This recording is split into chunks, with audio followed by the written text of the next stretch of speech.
건강톡톡 시간입니다. 만성질환으로 누워있는 시간이 길어지면 피부가 짓눌려 궤양이 생기는데요. 인구 고령화에 따라 이 욕창 환자도 급속히 늘고 있습니다. 네, 한 번 발생하면 치료가 쉽지 않고 세균 감염으로 폐혈증까지 갈 수가 있어서 각별한 주의가 필요한데요. 오늘 박광식 의학 전문 기자와 함께 욕창에 대해서 알아보겠습니다.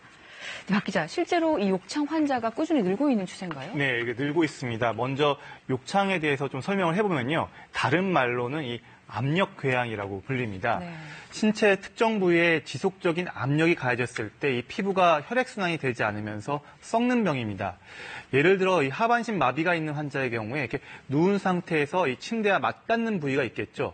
환자 혼자서 움직이지 못하니까 이 2시간 이상 그대로 두면 중력에 의해서 계속 눌리게 되고 못의 혈관에 피가 통하지 않으니까 산소와 영양분이 공급되지 않아서 그 주변이 썩는 겁니다. 연도별로 욕창 환자를 보면요. 2014년 19,000여 명에서 지난해 25,000여 명으로 33% 증가했습니다. 나이별로 보면 70대부터 급격히 증가해서요. 80대 이상이 47%, 절반 가까이 차지합니다. 아무래도 노인 인구가 늘면서 만성질환자, 또 마비 환자도 덩달아 늘기 때문입니다. 특히 욕창은 뼈가 돌출되어 있는 엉덩이 부위라든지 양쪽 대퇴 부위, 그리고 뒤통수, 이런 부분에 잘 발생하기 때문에 각별한 주의가 필요한데요. 왜냐하면 단순히 피부 자체가 벗겨진 게 아니라 깊숙이 근육과 뼈까지 썩기 때문입니다. 이 거대한 구멍이 생긴 것처럼 보이기도 하는데요. 상처가 깊다 보니 계속 세균 감염이 빈번히 발생하고 이 때문에 혈액 속에 세균이 돌아다니는 폐혈증까지 발생해 심하면 사망에 이를 수 있는 병입니다. 네. 네. 자, 노인에게 증가한다고 하셨는데 특히 취약한 분들이 있을까요? 네, 그렇죠. 먼저 자기 혼자 움직일 수 없는 분들이 취약하겠죠. 네. 이 마비 환자분들인데요. 중풍 같은 게 없더라도 전반적으로 매우 쇠약한 노인에게 또 잘 생길 수 있습니다. 보호자가 옆에서 이렇게 수동적으로 움직여주지 않는 이상 몸이 움직이지 않을 정도의 쇠약함인데요. 이런 경우 근육도 굳어져 있기 때문에 앞서 이야기했듯이 2시간 이상만 같은 자세로 누워있다면 욕창이 발생합니다.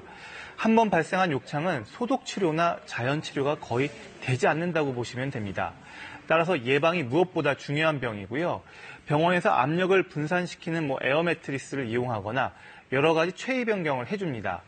핵심은 옆에 사람이 붙어 2시간마다 체위 변경을 해줘야 하는데 보통 쉬운 일이 아닙니다. 네, 결국 사람 손이 계속 가야만 예방할 수 있는 병인데 그렇다면 주변 환경에 따라 상황이 아주 천차만별이겠네요. 네, 그렇습니다. 이 관리가 핵심인 병입니다.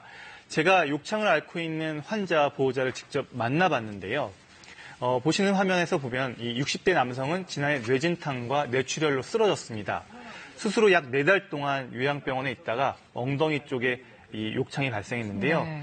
결국 피부 이식 수술까지 받았습니다. 이 보호자의 말 한번 들어보시죠. 욕창이 나는데 욕창이 이렇게 중요한지 몰랐어요. 욕창을 수술하고 갔어야 되는데 요양병원에 가서 있다 보니까 욕창이 안 되는 거예요. 이런 상황은 관리가 더 여의치 않은 저소득층에서 더 두드러질 수밖에 없는데요. 실제로 서울시 보라매병원 연구팀이 2009년부터 2015년까지 매년 전국의 욕창 입원 환자를 분석했습니다. 국민건강보험 가입자 대비해서요. 의료급여 수급자에서 1.5배 높은 것으로 나타났습니다. 연구자의 말 직접 들어보시죠.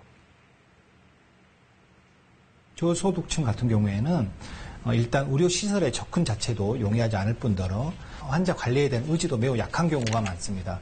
그래서 이런 환자에 대한 체계적 관리가 없다면 앞으로도 의료급여 환자 등 의료 취약계층 환자에 있어서는 욕창 발생률이 계속 높게 나타날 수밖에 없는 상황이라고 할 수 있겠습니다. 또 연세의대와 36대 공동연구팀이 치매 진단을 받은 장기요양 1, 2등급 노인을 대상으로 장기요양 서비스 유형에 따라 욕창 발생이 어떻게 달라지는지 분석했는데요. 시설을 이용하는 노인이 집으로 방문 서비스를 받는 이 재가 서비스 노인보다 욕창 발생 위험이 6.5배 더 높은 것으로 나타났습니다. 시설에 입소해서 24시간 생활을 하는데도 불구하고 이들에게 욕창 예방을 위한 적절한 케어가 제공되지 못하고 있다는 방증인 셈인데요. 욕창은 앞으로 고령화, 만성질환자의 급격한 증가와 맞물려 심각한 의료 문제가 될 가능성이 높습니다.